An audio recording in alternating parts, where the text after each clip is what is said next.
Your weathering isn't done yet, not even close. If you want depth, realism, and the kind of finish that makes people stop and stare, you need this next stage. In part 1, we set up the foundation, surface prep, chipping decals, but now we're breaking out the heavy artillery. Foundation filth, Tamiya Weathering Master, Mr. Weathering Color, wet and dry oils, and even oil brushes, all working together to push this build past the good enough stage and into full-on, lived-in realism. So grab your thinners, grab a brush, and maybe a coffee. It's time to get dirty. Alright, let's talk depth, panel lines, detail accentuation, and the dirty kickoff. All of this happens in this step. It might look simple, but I've realized that I actually do a whole bunch of things with this dark brown oil paint. So I figured it's best to just show you, talk you through it, and let you pick up the ideas as we go. Kind of like hand brush color coats with lacquer paints. This isn't a 1, 2, 3 technique. It's more of a just paint it and get good at it move. And I mean that in the kindest way possible.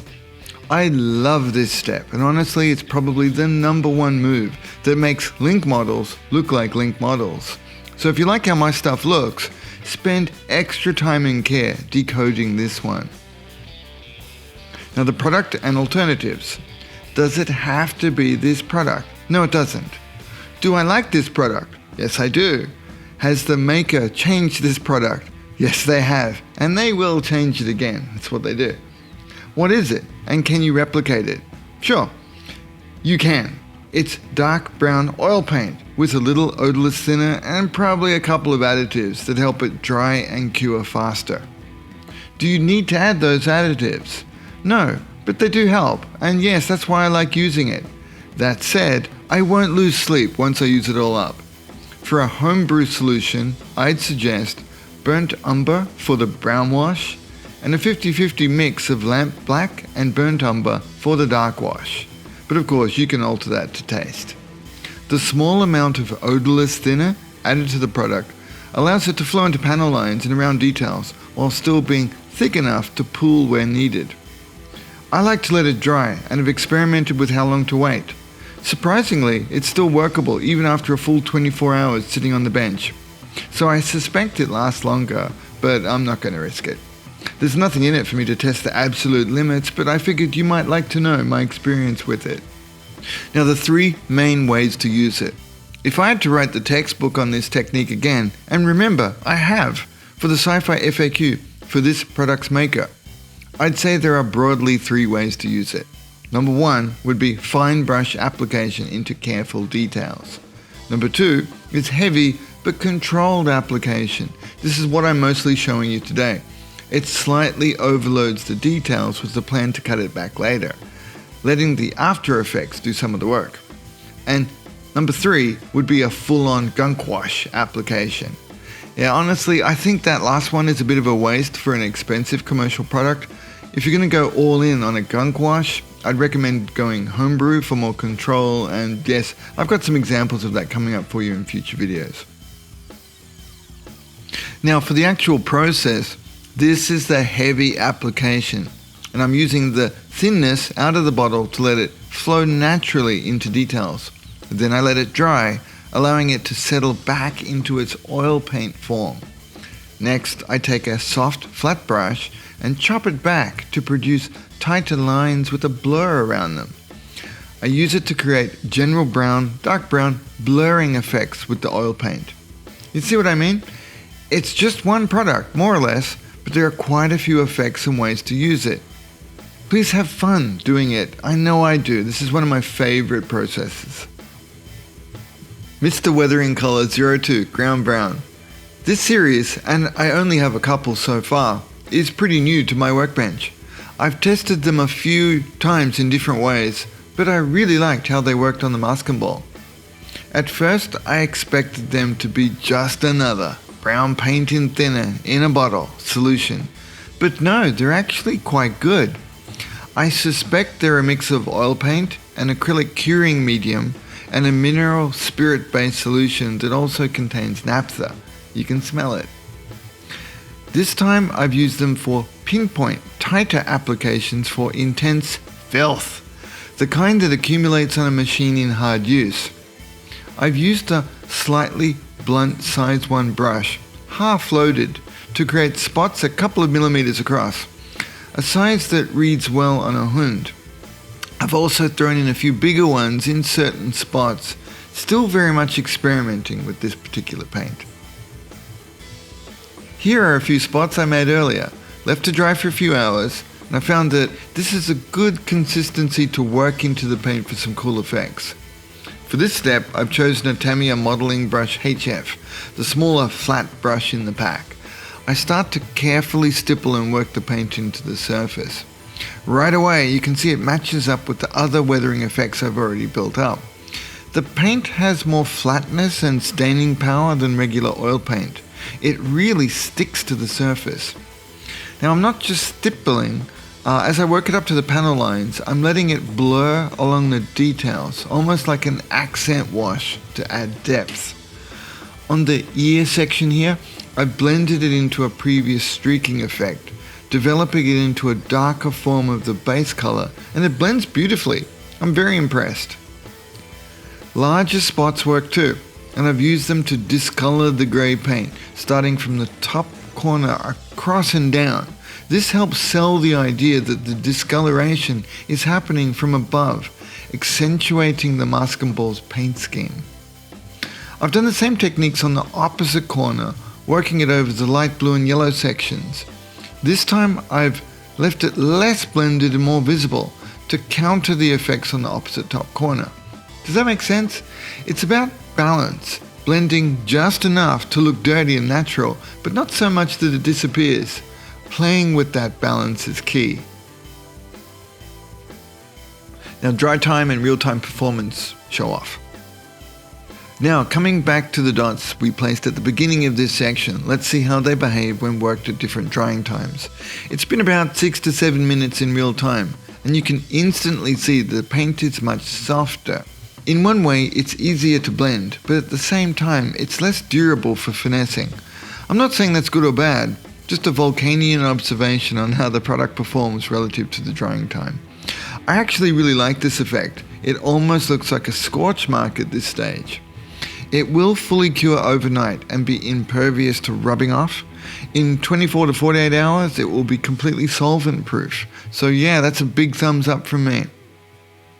Tamiya Weathering Master Set B. Let's noob out. I remember buying this product when it first came out way too many years ago. And to be honest, I didn't have high expectations, but over the years, I've used it countless times, even as my eye and skill improved. Despite mastering other products and techniques, I kept coming back to this one, and I have to admit, it just works. It's definitely worth including in your big book of magic spells. Now the funny thing, I bet many of you are like me and you only ever use the very dark brown soot and the warm dark brown rust, while the snow remains almost untouched. Not to worry, we will figure out a use for it. I have used it a few times, mostly as a highlight, but we'll come back to that. Now for the application, it's super simple and it's super effective. The application couldn't be easier. This time I'm just using the little foam brush that's included, gently rubbing it into the pressed pigment compound on the tabi, the warm brown rust side, and then buffing it into the surface. Why this works? It's an accurate application. You can be very strategic with the placement. It's perfect for discoloring decals. It helps them look dirty and naturally worn, and it accentuates panel lines and edges, adding depth and realism. The foam applicator is quite cleverly shaped. The rounded tip allows for precise placement inside panel lines and recesses, and the flat side works for overbrushing, plate edges and broad surfaces. Other tools work too. You can use a well-loved brush to adjust the effects and blend them into the surface to get exactly the look you want. Now what is this stuff? Let's have some science time. Alright, I know some of you will have questions. Let's answer the big one. What the heck is Tamiya Weathering Master actually? Tamiya Weathering Master is a waxy, water-soluble pigment system, and fun fact, its composition is surprisingly similar to cosmetic eyeshadow. Here's why. The binder and texture, just like eyeshadow, Tamiya Weathering Master uses fine pigment powder suspended in a waxy, semi-solid base. It's soft, easily picked up with a sponge applicator, and designed for sheer, buildable layering, exactly like cosmetic products. It can be blended with water, but once dried, it adheres well without being fully water resistant. It works via matte pigment deposition, meaning it sticks really well to the surface. The application and finish, where eyeshadow is applied in thin layers, apparently, blends smoothly and allows for controlled shading. Weathering Master does exactly the same thing. Now the formula ingredients. Many modelers have tested and compared Weathering Master to drugstore matte eyeshadows. That's where I read about this. And they perform almost identically in terms of adhesion, blending and finish. So yes, you could totally use eyeshadow as a budget alternative for weathering effects. Just be ready to explain yourself if you're lurking in the makeup aisle. No judgment.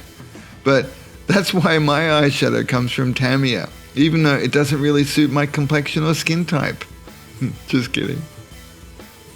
Now, preserving the finish. Do handle with care. Yes, this will leave fingerprints, so handle carefully. Yes, a flat, clear coat will preserve the finish and prevent smudging. No, it doesn't really cure. It remains somewhat removable. And yes, it needs a matte surface to adhere properly. Now, power move warning. Please use with restraint. One final note. This stuff is muy powerful. It can create a huge visual impact in a very short amount of time, and if you overdo it, it can quickly overpower the model. Use care and restraint. My favorite word, right? Like any good magic spell, it's strong in the right hands, but it can get out of control fast. Alrighty, a quick pit stop because I've got something special for you. The print edition of my new Volume 3 HUND book is here, and let me tell you, it looks absolutely killer. And guess what? This very MASKENBALL project, these exact oil weathering techniques are all featured inside. Let me show you. So if you're serious about pushing your builds further and want to see all the details in glorious close-ups, you can grab your copy now, exclusively at Paint on Plastic. This book is only available direct, no resellers, no middlemen, just straight from my workbench to your hands. My mind to your mind. It's a limited run, and once they're gone, they're gone. So if you want in, now's the time. Alright, book update over. Let's get back to making this thing look properly beaten up. Oil paints, wet and dry. So far, we've been building up what I'd call the legacy weathering, the kind of surface discoloration that happens over time as the unit ages. But these final effects, I call this environmental weathering. The more recent effects caused by the imagined environment the unit's operating in. Do they need to match the legacy weathering? Nope, they don't. But they do need to have some logical sense for them to read as, realistic. Since my surface is more on the greyish side with the urban camo and backstory, I wanted the feet to contrast while still staying with the overall scheme. So I went with yellow, earthy tones and chose ochre oil paint from MIG Productions. Just a quick note for general knowledge. Paint names in this range are just product names. They don't necessarily reflect the true colour. But this one, it's a pretty close example of, a nice example of ochre. It now sits in a similar place to our ID bands, but reads as earthy to my eye, and I'm really happy with this choice. Now the application, dry and direct for a heavy build-up. So I let the paint dry out on a little piece of cardboard, then apply it liberally in the same direction as the chipping, so it feels like it's stuck to the HUND's feet as it was walking. This adds a sense of motion and interaction with the terrain. No thinner, no additives, just straight, thick overbrushing. This is a perfectly fine way to apply oil paints, and it's most satisfying and painterly. But be careful. It's still soft, and it will fingerprint and smudge if it's handled too soon. Let it sit for a day or two, and it will air dry and harden up.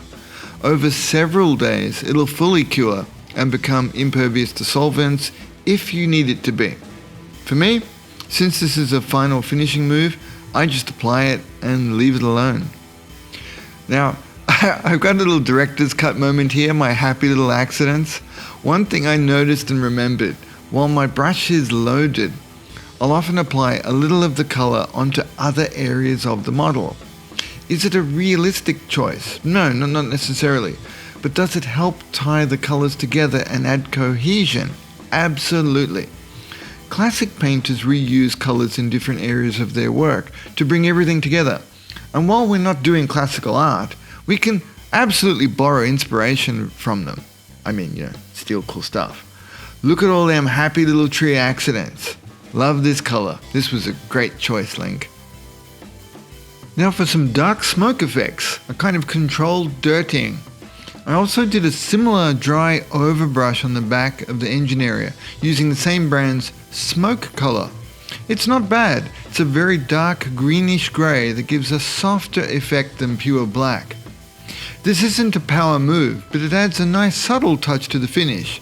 It's worth playing around with it if you're feeling it. Since the paint is quite dry, I used a very rough application, mostly with vigorous stippling and scrubbing. Oil paint is a nuanced medium. You can apply it softly and delicately, or you can go rough and visceral like I did here. Don't be shy with it. Make it bend to your will. You are the paint master. The layered patina these effects created was super rewarding, and it's something I want to develop even further with future builds. Now I wanted to push the other end of the spectrum, adding light, dusty effects. These tend to settle on the tops of vehicles and mecha, in recesses, and the contrast helps to highlight details beautifully. For this I use two colors I really like. Buff, a classic light ochre tone, and light mud, a slightly greenish hue, just to mix things up. Fun fact, buff is technically yellow ochre mixed with white, so if you don't have it, you can just mix your own. And yes, I know, I have way too many paint colors. Don't judge me, man. We all have special needs and desires. Mine, a stupid amount of paint colors. It's a real sickness, doctors, medicine, everything. But I know I'm not alone in this. Matte effect thinner. Is it a gimmick? Is it really a thing? To be honest, I don't think so. It's likely just some flat base mixed into odorless thinner, which you can buy separately from paint vendors like Tamiya or Mr. Color. One thing to note though, it does need to be shaken up since the flattening agent doesn't stay in suspension. Does it work? I mean, sure, I guess, but the flattening effect is mostly from pulling the linseed oil out of your oil paints, which you can do with cardboard and so on, and then using regular odorless thinner with it. But hey, I'm here to give you my honest take, not to sell you more unnecessary products. I mean, I already do that with all my books and kits, right? As a big time enabler. But you need them for the inspo. Now I know there's proper ways to do this according to the Emperor of Painting rules on YouTube. But I figure I'll just show you the dumb way I do things because sometimes they work. Yes, I sometimes do the nice way. I apply tiny dots of oil paint, switch brushes to apply thinner and work the paint in, then switch to a dry brush to spread it around. Yes, I also do this, but sometimes, man, I just jab my manky brush straight into the oil paint and slap it on the model and judge how much thinner it needs. Then I jab the same brush into the thinner, straight back to the model and just paint it in. Make it work. A quick zip across kitchen paper under the paint palette and it's ready for another go. I know there's talk out there about, don't get cardboard fibers in your paint mix. But come on, let's be real. If you're using a chunk of cardboard as a wet mixing palette, then that one's on you. I keep my thinners well away from the cardboard. I'm only touching my brushes to the paint, not soaking the cardboard itself. All my mixing and wet blending happens on the model itself, where it actually matters. I just don't have the time to waste faffing around, and I imagine you don't either. Now that I've explained how I do everything wrong, and admitted it to YouTube, let me show you how to, air quotes, do it correctly.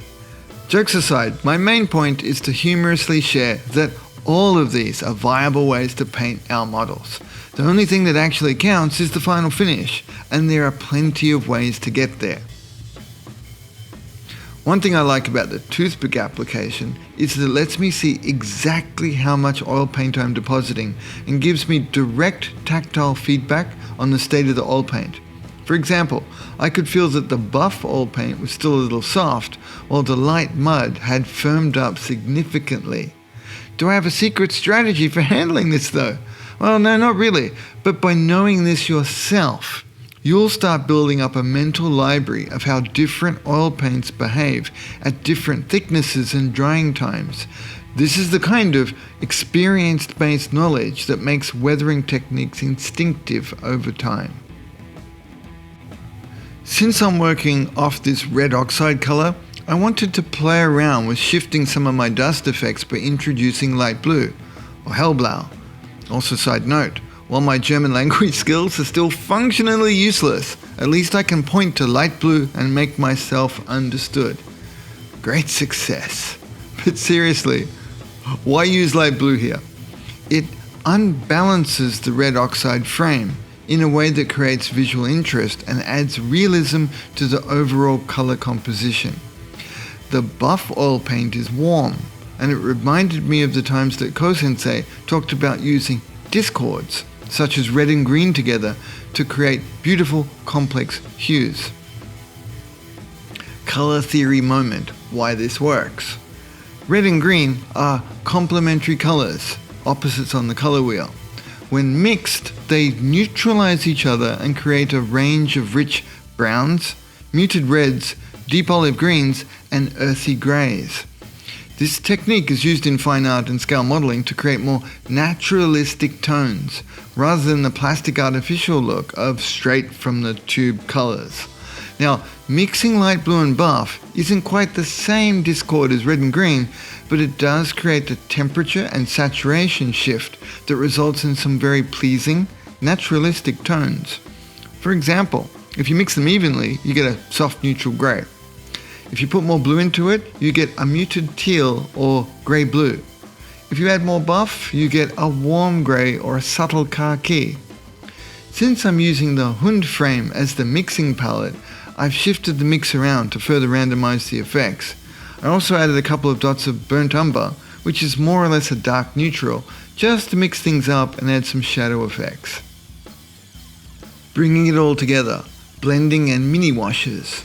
Now I load up a brush with thinner and get to work. For this, I use a very well-worn round brush which has a diffused impact point to partially melt and soften the oil paints. Some sections I blend into mini washes. Other sections I leave as direct paint effects.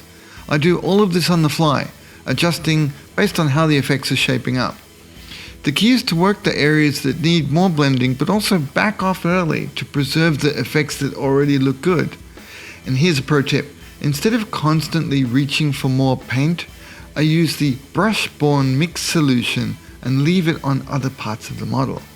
This keeps the process flowing naturally and helps ensure some consistency in the finish. Different brush dryness equals different effects. Another thing to try is to vary your brush dryness.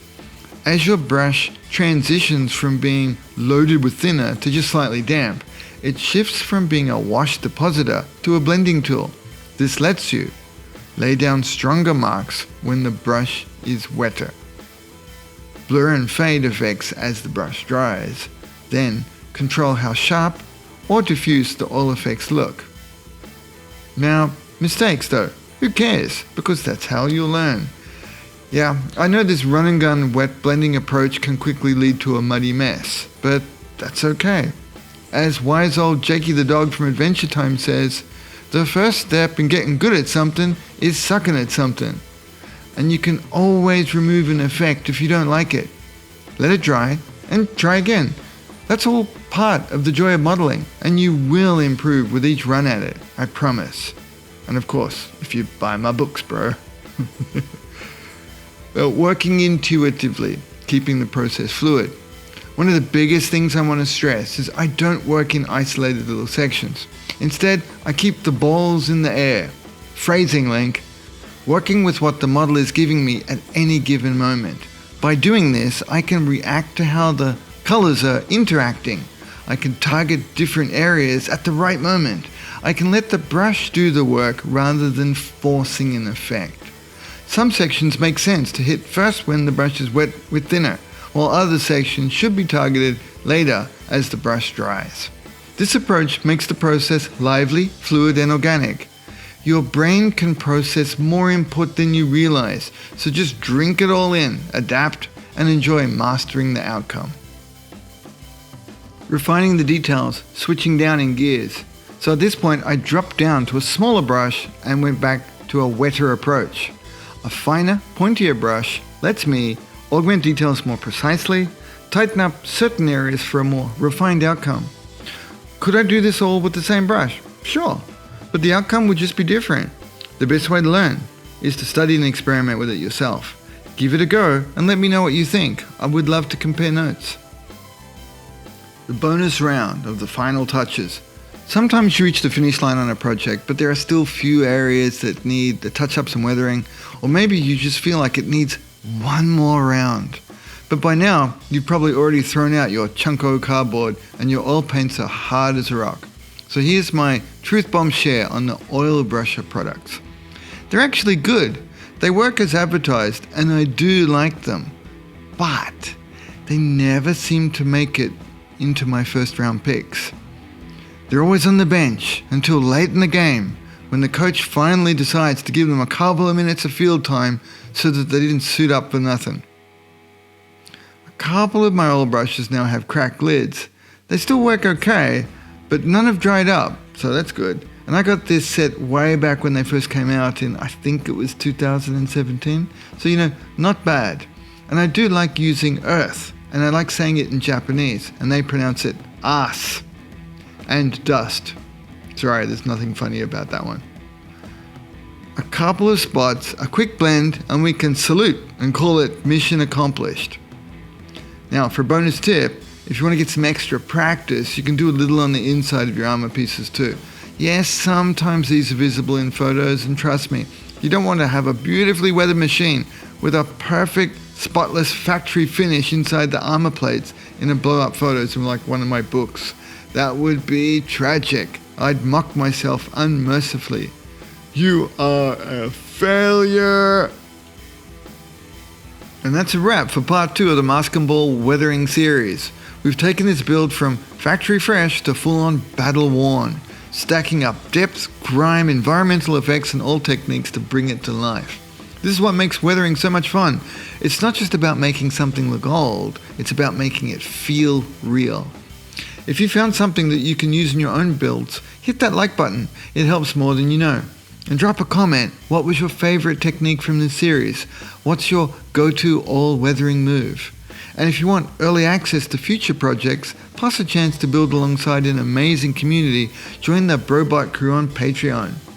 We've got some killer group builds happening right now, Desert Storm and Naval Warfare, and the finishes coming in are seriously next level. If you want to build alongside some of the best, get feedback and level up your skills, this is where you need to be. Thanks for hanging out. This project has been an absolute blast to share. Oh, and don't forget, if you want to get more of the MASKENBALL in high detail, grab your copy of Volume 3 HUND now before they're gone. Links below.